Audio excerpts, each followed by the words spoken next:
Students, आज का ये वीडियो और लेक्चर जो मैं लेके आया हूँ ये है सेल डिवीज़न और सेल साइकिल के ऊपर। इस लेक्चर में मैं सेल डिवीज़न और सेल साइकिल को इस तरह से बताऊँगा ताकि यह क्लास 9th और क्लास 11th दोनों के स्टूडेंट्स के लिए यह काम आ सके और दोनों स्टूडेंट्स को, दोनों क्लास के स्टूडेंट्स को ईजिली समझ में आ जाएगा कि सेल डिवीज़न और सेल साइकिल क्या है। दरअसल सेल डिवीज़न और सेल साइकिल दोनों एक ही चीज़ है। साइकिल का मतलब होता है कि एक ही चीज़ों का एक नियत समय पर एक निश्चित टाइम इंटरवल में रिपीटेडली यानी कि बार बार होना ही साइकिल कहलाता है कि एक ही चीज़ हर एक टाइम लिमिट के बाद फिर से दोबारा हो रहा है, repeat repeat repeat, that is called cycle. और सेल का जो डिवीज़न होता है तो सेल का डिवीज़न का मतलब होता है sequence of events, sequence of events कि ऐसा सीक्वेंस जिसमें सेल बार बार अपना जीनोम का duplication, synthesis of other components of cell को करता है। यानी कि बार बार सेल अपना जीनोम को डुप्लीकेट करता है, साथ ही साथ सेल के अंदर पाए जाने वाले हर तत्व का डुप्लीकेट करते जाता है। यह चलता रहता है क्रम, यह क्रम चलता रहता है, उसी को हम सेल डिवीज़न कहते हैं। जैसा कि हम जानते हैं कि सेल डिवीज़न में दो चीज़ का डिवीज़न होता है, एक न्यूक्लियस का डिवीज़न होता है और दूसरा साइटोप्लाज्म का डिवीज़न होता है। तो न्यूक्लियस का जो डिवीज़न होता है तो न्यूक्लियर डिवीज़न को हम कैरियोकाइनेसिस कहते हैं और the division of cytoplasm is known as cytokinesis, और साइटोप्लाज्म के डिवीज़न को हम साइटोकाइनेसिस कहते हैं। अब सेल का जो डिवीज़न होता है यह एक साथ नहीं होता है। सेल का डिवीज़न स्टेप बाय स्टेप होता है, जिसे यहाँ पे फेज के रूप में बांटा गया है। सेल साइकिल में उसे हम फेज के रूप में, वो स्टेप बाय स्टेप को हम फेज के रूप में बांटते हैं। सबसे पहले जो कहते हैं, जिसको हम लोग कहते हैं प्रिपरेशन फेज, प्रिपरेशन फेज, या दूसरी भाषा में इसे हम इंटरफेज भी कहते हैं और तीसरे शब्दों में इसे हम रेस्टिंग फेज भी कहते हैं। यानी कि इसमें इंटरफेज मतलब कि इसमें प्रिपरेशन फेज इसलिए है कहा जाता है कि एक बार अगर सेल ने ये डिसाइड कर लिया कि हमको डिवाइड होना है तो उसके लिए वह प्रिपरेशन करना शुरू कर देता है। प्रिपरेशन मतलब तैयारियां, यानी कि सेल अपने आप को डिवाइड करने की तैयारी करना शुरू कर देता है। अब ये तैयारी कैसे होगा? तैयारी कई प्रारूपों को में होता है, क्योंकि सेल को डिवाइड होने के लिए बहुत सारे सिस्टम को फॉलो करना पड़ता है। और एक ह्यूमन सेल के डिवीज़न में टोटल 24 आवर्स लगते हैं। यानी कि एक सेल को डिवाइड होकर दो डॉटर सेल बनाने में टोटल 24 आवर्स लगते हैं, 24 घंटा लगता है। इस 24 घंटा का ड्यूरेशन का 95% टाइम सिर्फ और सिर्फ प्रिपरेशन यानी कि इंटरफेज में लगता है। यानी कि 24 घंटा में 23 आवर्स जो टाइम लगता है वो सिर्फ प्रिपरेशन में लगता है, और ओनली 5% ऑफ ड्यूरेशन यानी कि 1 आवर लगता है एक्चुअल डिवीजन में, जिसे हम एम फेज यानी कि माइटोटिक फेज के नाम से जानते हैं, that is actual divisional phase. तो यहाँ पे हमने देखा कि सेल डिवीजन 2 फेज में हुआ। पहला हो गया इंटरफेज यानी कि प्रिपरेशन फेज, और दूसरा हो गया एम फेज यानी कि माइटोटिक फेज यानी कि एक्चुअल डिवीजन फेज। अब प्रिपरेशन फेज में एक चीज ध्यान रखना कि एक बार अगर सेल ने डिसाइड कर लिया कि हमको डिवाइड होना है, तो उसके बाद लाख अनफेवरेबल कंडीशन क्यों ना आ जाए, अनफेवरेबल कंडीशन क्यों ना आ जाए, सेल डिवाइड होकर रहेगा। उसको कोई नहीं रोक सकता है कि सेल डिवाइड नहीं होगा। अब कहोगे सर कि सेल के डिवीजन में अनफेवरेबल कंडीशन क्या आ जाएगा, क्या आ सकता है? तो मान लो कि अगर कोई मेल और फीमेल के गैमेट का फ्यूजन होकर एक सेल का फॉर्मेशन हुआ, जिस सेल को हम जाइगोट के नाम से जानते हैं। अब जाइगोट बनके इम्प्लांट हो गया फीमेल यूटरस में, तो अब वो जाइगोट सिंगल सेल अपने आप को डिवाइड करेगा।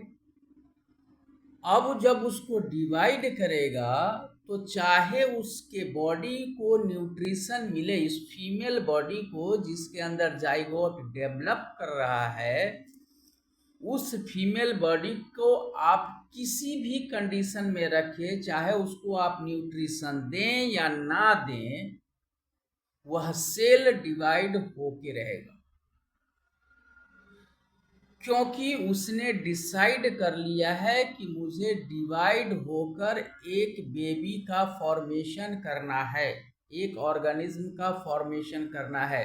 अब हमको एक बार जब लेडीज प्रेग्नेंट, फीमेल प्रेग्नेंट हो गई, तो उसको एक बेबी का बर्थ देने से कोई नहीं रोक सकता। ये अलग बात है कि जब आप उसको लैक ऑफ न्यूट्रिशन देंगे तो क्या होगा, सेल का डिवाइडेशन जो होगा वो वीक होगा, यानी कि सेल का जो डिवीजन होगा वो कमजोर होगा, तो ऑर्गेनिज्म जो बनेगा वो कमजोर बनेगा। और अगर उसको आप न्यूट्रिशनल सप्लीमेंट अच्छी तरीके से दे रहे हैं, तो जो सेल डिवीजन होगा वो हेल्दी सेल डिवीजन होगा और बेबी हेल्दी होगा। यानी कि सेल का डिवीजन होगा, चाहे वह अनहेल्दी हो या हेल्दी हो, चाहे फेवरेबल कंडीशन हो या अनफेवरेबल कंडीशन हो, किसी भी कंडीशन में सेल डिवाइड होके ही रहेगा। इसीलिए कहा जाता है कि once cell has decide to divide itself, then लाख अनफेवरेबल कंडीशन आएगा, सेल डिवाइड होने से नहीं रुक सकता। क्लियर?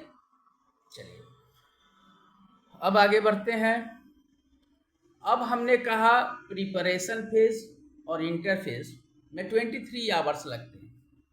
तो प्रिपरेशन फेज और इंटरफेज जो होता है, तो वह उसको 3 फेज में डिवाइड किया गया है, 3 फेज में डिवाइड किया गया है इंटरफेज को। पहला को हम कहते हैं G1 फेज, यानी कि gap 1 phase. G1 phase synthesis phase से पहले आता है। तो गैप 1 फेज में क्या होता है? तो गैप 1 फेज में सबसे पहले सेल ने डिसाइड कर लिया कि हमको डिवाइड होना है, तो सेल का क्या होना शुरू हो जाएगा, सेल का ग्रोथ होना शुरू हो जाएगा। G1 फेज में सेल क्या करेगा, अपने आप को ग्रो करने लगेगा। किस लिए? अपने आप को डिवाइड करने के लिए। दूसरी चीज, सेल क्या करेगा? सेल के अंदर जितने भी सेल ऑर्गेनेल्स पाए जाते हैं वो सारे के सारे सेल ऑर्गेनेल्स को डुप्लीकेट करेगा, तभी तो डिवाइड होगा। यानी कि जो नेचर, जो सिस्टम सेल मदर सेल में है वो सारा का सारा सेल ऑर्गेनेल डॉटर सेल में भी जाएगा। तो सेल क्या करता है कि डॉटर सेल बनाने से पहले जीवन फेज में जितने भी सेल ऑर्गेनेल्स हैं वो सारे के सारे सेल ऑर्गेनेल्स को डुप्लीकेट करता है। साथ ही साथ वह प्रोटीन को भी सिंथेसाइज करेगा, mRNA को भी प्रिपरेशन करेगा, mRNA का भी प्रिपरेशन करेगा और प्रोटीन को भी सिंथेसाइज करेगा, ताकि नेक्स्ट फेज में आगे चलकर वह डीएनए का रेप्लिकेशन कर सके, डीएनए की कॉपी बना सके। तो ये जो सारा काम होता है, ये सारा का सारा काम जो होता है वो कब होता है? वो होता है G1 फेज में। समझ में आ गया? G1 फेज में क्या हो गया? सेल का ग्रोथ हो गया, increase number of its ribosomes, अपने राइबोसोम्स की संख्या को बढ़ाएगा, ताकि क्योंकि उसको प्रोटीन भी सिंथेसाइज करना है। तो प्रोटीन सिंथेसाइज तभी होगा ना कि जब उसका राइबोसोम की संख्या बढ़ेगी। राइबोसोम नहीं होगा तो प्रोटीन नहीं बनेगा। तो राइबोसोम की संख्या बनाएगी, वो ऑर्गेनेल्स डुप्लीकेट करेगा, प्रोटीन बनाएगा, साथ ही साथ mRNA का क्रिएट करेगा, mRNA को क्रिएट करेगा और साथ ही साथ डीएनए के रेप्लिकेशन के लिए तैयारी करेगा, डीएनए के रेप्लिकेशन का तैयारी करेगा। समझ में आ गया? अब आ जाओ इस फेज में। इस फेज को हम सिंथेसिस फेज कहते हैं। सिंथेसिस फेज यानी कि यहाँ पे सिंथेसाइज होता है। तो इसको क्या चीज, इस फेज में क्या होता है कि डीएनए का प्रिपरेशन होता है फॉर डिवीजन, यानी कि डीएनए को तैयार किया जाता है कि तुमको डिवाइड होना, यानी कि अपने डीएनए को तैयार करेगा कि अब तुमको डिवाइड होकर दो अलग अलग डीएनए में जाना है, दो अलग अलग सेल में जाना है। तो डीएनए का रेप्लिकेशन करता है, डिवीजन के लिए तैयारी करता है। डीएनए डबल हो गया तो डबल हो गया, लेकिन इसका जो क्रोमोसोम्स होगा, वो क्रोमोसोम का जो नंबर होगा वो अभी सेम रहेगा। क्रोमोसोम का नंबर नहीं बढ़ेगा, क्रोमोसोम का नंबर नहीं बढ़ेगा। क्यों नहीं बढ़ेगा? क्योंकि इस फेज में जो सिस्टर क्रोमैटिड्स होते हैं वो सिस्टर क्रोमैटिड्स अभी अटैच्ड ही रहते हैं। जब तक सिस्टर क्रोमैटिड अलग नहीं होगा तब तक नंबर ऑफ क्रोमोसोम्स नहीं बढ़ेगा। तो इस फेज में सिस्टर क्रोमैटिड्स जो होता है वो अटैच्ड ही होता है, अलग नहीं होता है, इसीलिए नंबर ऑफ क्रोमोसोम्स नहीं बढ़ते हैं, बट डीएनए डुप्लीकेट होने लगता है। साथ ही साथ सिंथेसिस ऑफ हिस्टोन प्रोटीन। अब क्या है कि डीएनए का जो सेंट्रोमेयर है, डीएनए क्या है? डीएनए का स्ट्रक्चर क्या होता है? डीएनए का स्ट्रक्चर होता है बेटा कि जैसे मोती का माला देखते हो ना, मोती का माला, तो बीच बीच में हिस्टोन प्रोटीन होता है और उसके ऊपर से ऐसे लिपटा होता है, फिर आगे बढ़ा ऐसे लिपटा हुआ, इस तरह से इस क्रम में वो आगे बढ़ता है। तो वैसे तो डीएनए जब डुप्लीकेट हो रहा है तो स्वाभाविक है हिस्टोन प्रोटीन का भी डुप्लीकेशन होगा। तो इस स्टेज में हिस्टोन प्रोटीन का भी जो होता है डुप्लीकेट हिस्टोन प्रोटीन बनने लगता है, ताकि उसके ऊपर डीएनए लिपट सके, डीएनए उसके ऊपर आगे लिपट कर बढ़ सके। इसके अलावा जो सेंट्रोसोम है, जो सेल को डिवाइड करने के लिए रिस्पॉन्सिबल होता है, तो यहाँ पे क्या होता है कि सेंट्रोसोम का भी डुप्लीकेशन होने लगता है, यानी कि सेंट्रोसोम भी डुप्लीकेट होने लगते हैं, यानी कि सेंट्रोसोम भी बनने लगते हैं, सेंट्रोसोम भी बनने लगते हैं। क्लियर? उसके बाद अभी भी इस कंडीशन में भी अभी तक वो जो सेल होता है मदर सेल, वो सेल अभी भी डिप्लॉयड बॉडी ही होता है, डिप्लॉयड बॉडी ही होता है, क्योंकि उसके पास अभी भी 2 सेट ऑफ क्रोमोजोम्स ही हैं, क्योंकि क्रोमोजोम की संख्या नहीं बढ़ी है। क्रोमोजोम की संख्या अगर बढ़ जाती तो बॉडी डिप्लॉयड नहीं रह जाती, अभी भी क्रोमोजोम की संख्या सेम है।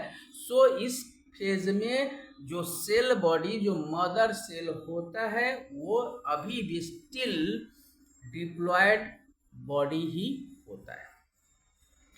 अब आ जाओ गैप 2 फेज में, जिसे हम G2 फेज कहते हैं। गैप 2 फेज में भी क्या होगा, अब जो है सो सब कुछ हो गया, अब सेल ग्रो कर गया, सेल क्या हो गया, बड़ा हो गया, क्योंकि उसके अंदर सेल का डिवाइड होने के लिए 2 डॉटर सेल भी बन गया।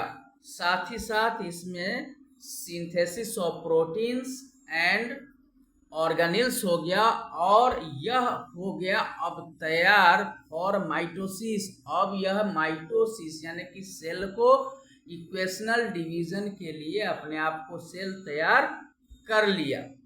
साथ ही साथ अब यहाँ पे जो है सबसे बड़ा रोल आने लगता है कि सेल को डिवाइड करने के लिए काटने वाली चाकू चाहिए। सेल को 2 अलग अलग हिस्सों में बांटने के लिए, यानी कि मदर बॉडी से 2 अलग डॉटर बॉडी को अलग करने के लिए, तो काटने वाला छुरी चाकू कुछ भी तो होना चाहिए। तो सेल के अंदर जो काटने वाली चीज होती है, जो सेल को साइटोकाइनेसिस में मदद करता है, एक काट कर एक बॉडी से दूसरे बॉडी को अलग करता है, जो जिसे हम स्पिंडल फाइबर के नाम से जानते हैं। तो इस स्टेज में स्पिंडल फाइबर का ग्रोथ बहुत जल्द होने लगता है, यानी कि स्पिंडल फाइबर का विकास काफी तेजी से होने लगता है। साथ ही साथ इस स्टेज में, यानी कि G2 फेज में माइटोकॉन्ड्रिया और सेंट्रियोल्स नजर आने लगते हैं। जो सेंट्रोजोम का सिंथेसिस हमने किया था इस फेज में, वो यहाँ आकर 2 सेंट्रियोल के रूप में दिखाई देने लगे, 2 अलग अलग, क्योंकि सेंट्रियोल नहीं होगा तब तक फाइबर बन रहा है, तो फाइबर तो सेंट्रियोल से ही अटैच होगा, तब तो खींच के अलग करेगा ना। तो यहाँ पे सेंट्रियोल और माइटोकॉन्ड्रिया का भी फॉर्मेशन होने लगता है, डुप्लीकेट होने लगता है। साथ ही साथ इस फेज में क्या कहते हैं उसको, चेकिंग फेज, यानी कि इस फेज में सेल ये भी चेक करता है कि इस फेज में जो डीएनए का सिंथेसाइजेशन हुआ है, वह डीएनए अब पूरी तरह से सिंथेसाइज होके, डुप्लीकेट होके डिवाइड होने के लिए तैयार है या नहीं है, डिवाइड होने के लिए तैयार हुआ है या नहीं हुआ है, ये चेकिंग भी G2 फेज में कर लिया जाता है, ताकि आगे चलकर कोई भी दिक्कत पैदा ना हो सके। क्लियर?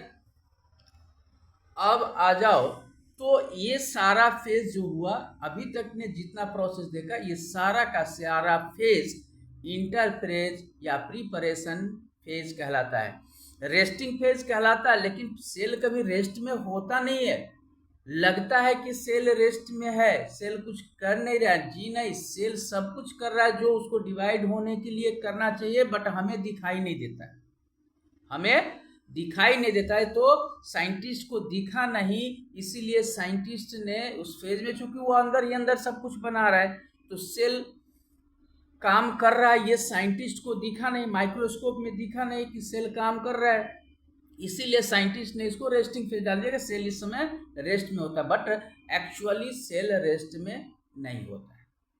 क्लियर?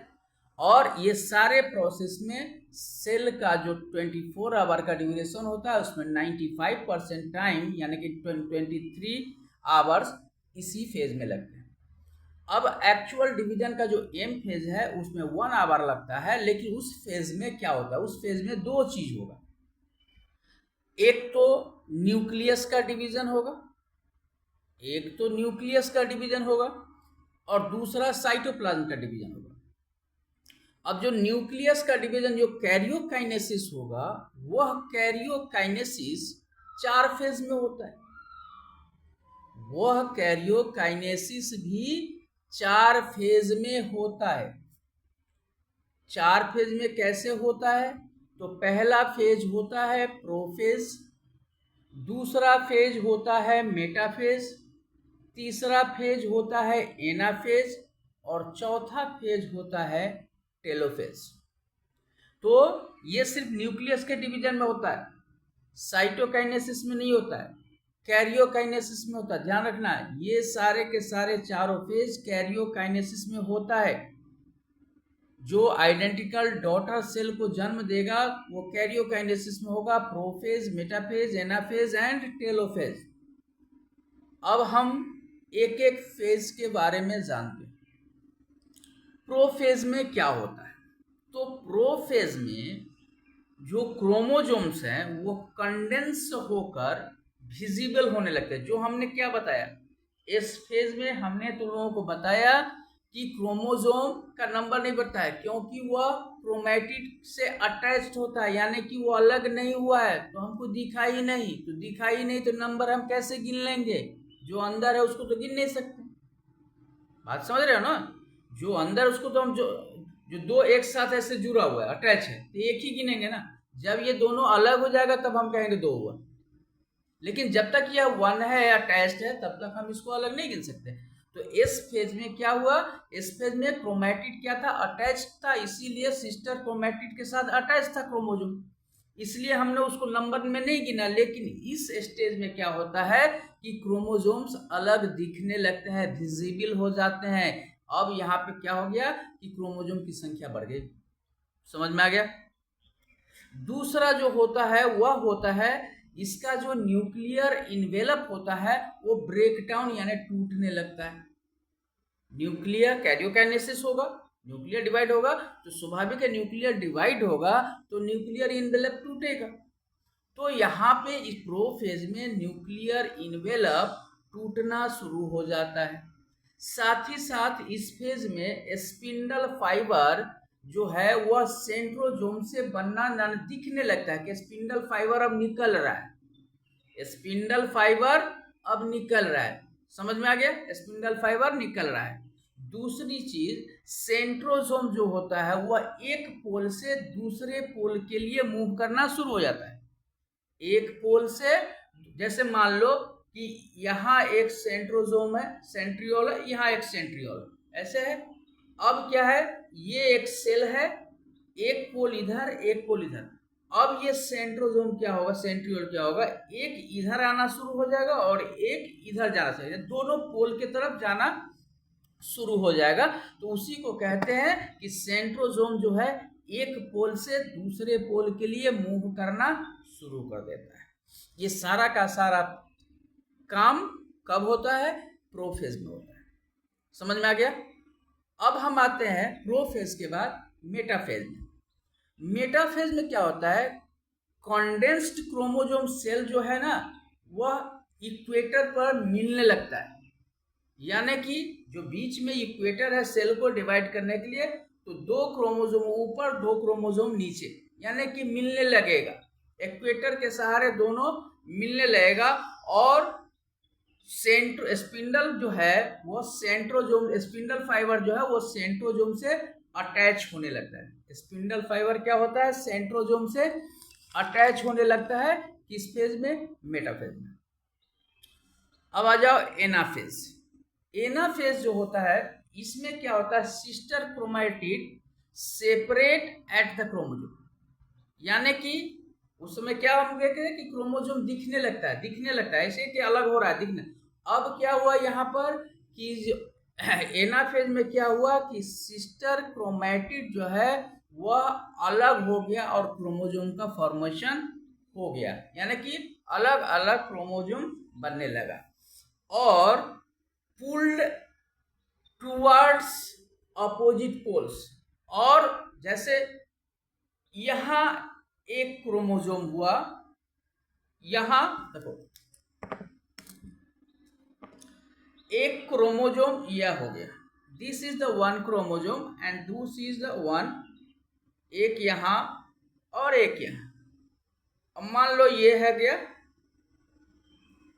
सेल, ठीक है, और ये हो गया सेंट्रोजोम डिफरेंट डिफरेंट पोल पे।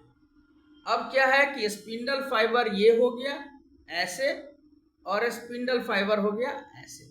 अब ये क्या करता है कि ये क्रोमोजोम को अपनी तरफ खींचेगा, ये क्रोमोजोम को अपनी तरफ खींचेगा, ये क्रोमोजोम को अपनी तरफ खींचेगा, ये क्रोमोजोम को अपनी तरफ खींचना शुरू कर देता है। यानी कि खींचेगा कब? जब स्पिंडल फाइबर का शॉर्ट होगा। जैसे किसी चीज में खिंचाव कब पैदा होगा? जब वो चीज छोटा होगा। तो स्पिंडल फाइबर, तो हम कह सकते हैं कि स्पिंडल फाइबर धीरे धीरे छोटा होने लगता है, जिस कारण बस क्रोमोजोम्स अपोजिट पोल्स के तरफ खींचने लगता है। क्लियर? अब आ जाओ टेलोफेज। अब टेलोफेज में होता क्या है कि टेलोफेज में जो क्रोमोजोम्स है जो खींच रहे थे, एनाफेज में जो क्रोमोजोम खींच रहे थे वो क्या हो गया? दूसरे पोल के पास पहुंच गए। दोनों के, ये क्रोमोजोम यहाँ पहुंच गया और ये क्रोमोजोम यहाँ पहुंच गया, यानी कि दोनों अपोजिट क्रोमोजोम यहाँ पहुंच गया, ये दोनों क्रोमोजोम यहाँ पहुंच गए। और अब क्या होगा? ये जो बीच में ये दिस इज द इक्वेटर, ये है इक्वेटर। अब ये इक्वेटर से क्या देखो, अब देखो एक दो, ये इस सेंट्रोजोम के पास आ गया और ये क्रोमोजोम इस सेंट्रोजोम के पास आ गया। अब क्या है कि अब इसको खींचा, अब स्पिंडल फाइबर क्या करेगा? अपीयर करेगा। अब ये जो स्पिंडल फाइबर है ये जो है ऐसे, जो इक्वेटर के सहारे ऐसे गया था, ये स्पिंडल फाइबर अब साइटोप्लाज्म को ब्रेक डाउन करके अलग अलग डिवाइड कर देगा और यहाँ पर जो होगा वो साइटोकाइनेसिस होगा। इस कंडीशन में सेल डिवाइड होकर अलग हो गया। लेकिन मियोसिस जो होता है, मियोसिस में दो अलग अलग कंडीशंस फेज में होते हैं डिवाइडेशन। जैसे माइटोसिस में क्या हो गया? माइटोसिस में क्या होता है? ये एक सेल है और एक सेल से दो डॉटर सेल ऐसे बन गया। माइटोसिस में दो डॉटर सेल बन गया, समझ में आया? लेकिन मियोसिस में क्या होता है? एक सेल से चार सेल्स बनते हैं। एक सेल से क्या बनेंगे? एक सेल से चार सेल्स बनेंगे मियोसिस में। तो दो बनेंगे मियोसिस 1 में और दो बनेंगे मियोसिस 2 में। तो मियोसिस का जो प्रोसेस होता है वो मियोसिस 1 एंड मियोसिस 2 सेकेंड। तो मियोसिस 1 एंड मियोसिस सेकेंड होता है। तो जैसे ही मियोसिस 1 होगा तो उसमें prophase 1, metaphase 1, anaphase 1 and telophase 1। फिर मियोसिस 2 होगा तो उसमें prophase 2, metaphase 2, anaphase 2 and telophase 2 होगा। समझ में आ गया? तो इस तरह से दो मियोसिस में दो जो है डॉटर सेल वो मियोसिस 1 में बनेंगे और दो डॉटर सेल मियोसिस 2 में बनेंगे। प्रोसेस सेम होगा। प्रोसेस क्या होगा? सेम होगा।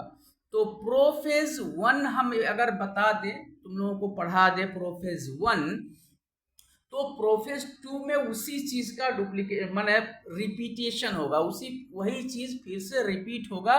तो तुम लोग समझ सकते हो कि प्रोफेज 2 में क्या होगा। यानी दो जिस तरह से बना, बाद का भी दो डॉटर सेल उसी तरह से बनेगा। तो प्रोफेज 1 में जो होता है, पहले न्यूक्लियर मेम्ब्रेन टूटता है, फिर क्रोमैटिड कॉन्डेंस होकर क्रोमोजोम्स बनाते हैं, फिर सेंट्रोजोम एक दूसरे से दूर होने लगते हैं। कुछ केस में इस फेज में यानी कि प्रोफेज 1 में कुछ केस में क्या होता है, होमोलोगस जीन का मतलब हो गया कि मदर का जीन और मदर का डीएनए और फादर का डीएनए, मदर का डीएनए और फादर के डीएनए में अगर जीन की संख्या, number of gene same position पे है, यानी कि डीएनए में मान लो कि इस पोजीशन पे मदर के आई कलर का जीन है और इसी पोजीशन पे फादर के आई कलर का अगर जीन होगा, इस कैसे इस कंडीशन इस पोजीशन पे, तो वैसे जीन को हम होमोलोगस जीन कहते हैं। यानी कि सेम पोजीशन पे अगर जीन मदर के पास भी है और फादर के पास भी है, तो उस वैसे जीन को हम होमोलोगस जीन कहते हैं। और कभी कभी क्या होता है, ये दोनों जीन एक दूसरे के इतने करीब आ जाते हैं कि थोड़ा बहुत पार्ट एक दूसरे से, यानी कि फादर का मदर में, मदर का फादर में जीन का एक्सचेंज हो जाता है, और इसी एक्सचेंज को हम होमोलोगस क्रॉस ओवर कहते हैं। इसी को हम क्या कहते हैं, homologous cross over. Homologous cross over ध्यान में रखना, होमोलोगस क्रॉस ओवर क्या है। अगर क्वेश्चन आता है कि होमोलोगस क्रॉस ओवर क्या है, तो the exchange of homologous gene from each other is called homologous cross over. यानी कि जब मदर एंड फादर का सेम जीन एक दूसरे के करीब आकर थोड़ा सा पार्ट एक दूसरे के साथ एक्सचेंज कर लेते हैं, उसे हम होमोलोगस क्रॉस ओवर कहते हैं, और ये होता है प्रोफेज 1 में। अब आ जाओ मेटाफेज 1 में। मेटाफेज 1 में क्या होता है, न्यूक्लियर मेम्ब्रेन वहां पे क्या हुआ, टूटना शुरू हुआ। यहाँ पे न्यूक्लियर मेम्ब्रेन पूरा का पूरा गायब हो जाएगा, यानी कि न्यूक्लियर मेम्ब्रेन खत्म, समाप्त हो जाएगा। सेंट्रोजोम जो यहाँ पे अलग अलग होना शुरू हुआ था, सेंट्रोजोम दोनों साइड में चले जाएंगे। सेंट्रोजोम कहाँ चले जाएंगे, दोनों साइड में चले जाएंगे। सेंट्रोजोम अलग अलग पोल्स पे, अलग अलग अपोजिट दिशा में। और माइक्रोट्यूब्यूल्स जो है वह सेंट्रोजोम से निकलने लगेगा, यानी कि जो फाइबर है जो डिवाइड करता है उसी को ही माइक्रोट्यूबल्स कहते हैं। तो माइक्रोट्यूब्यूल्स जो है वह सेंट्रोजोम से निकलना शुरू हो जाएगा। किस फेज में, मेटाफेज 1 में। मेटाफेज 1 में उसके बाद यह एक क्रोमोजोम से दूसरे एक सेंट्रोजोम से दूसरे सेंट्रोजोम में जा सकता है। जैसे कि मान लो कि जो माइक्रोट्यूबल्स के बारे में मैं बोल रहा हूं कि एक सेंट्रोजोम से दूसरे सेंट्रोजोम में जा सकता है, यानी कि ये एक सेंट्रोजोम है और ये एक सेंट्रोजोम है, तो यहां से यहां भी जा सकता है और यहां से यहां भी जा सकता है, यानी कि यह एक दूसरे में भी जा सकता है। और यह माइक्रोट्यूबल्स क्रोमोजोम में भी जा सकता है, यानी कि इस क्रोमोजोम में भी जा सकता है, इस क्रोमोजोम में भी जा सकता है, यहाँ से इस क्रोमोजोम में भी जा सकता है, इस क्रोमोजोम में भी जा सकता है। यानी कि माइक्रोट्यूबल्स यहाँ से इस सेंट्रोजोम में जा सकता है और इसका माइक्रोट्यूबल्स इस सेंट्रोजोम से इस सेंट्रोजोम में भी आ सकता है। ये सब कुछ होता है मेटाफेज 1 में। समझ में आ गया, नहीं आया, क्लियर। अब आ जाओ एनाफेज 1।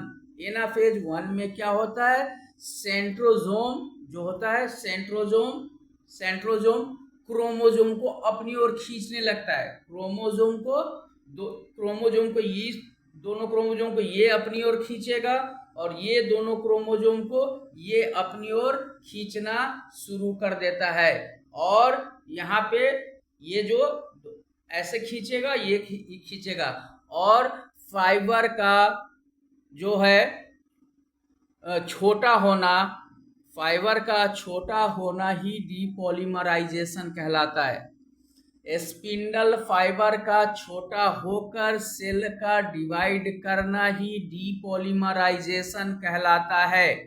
और टेलोफेज में क्या होता है? टेलोफेज 1 में तो जैसा कि हम जानते हैं, टेलोफेज 1 में ही न्यूक्लियस को काटा गया, यानी कि कैरियोकाइनेसिस हुआ, और उसके बाद साइटोकाइनेसिस हुआ, और एक सेल से 2 डॉटर सेल का निर्माण हो गया। ये हो गया मियोसिस 1 में। ठीक सेम प्रोसेस से मियोसिस 2 में होगा, यानी कि 2 डॉटर सेल बने मियोसिस 1 में और 2 डॉटर सेल बनेंगे मियोसिस 2 में एट द सेम प्रोसेस। तो ये रहा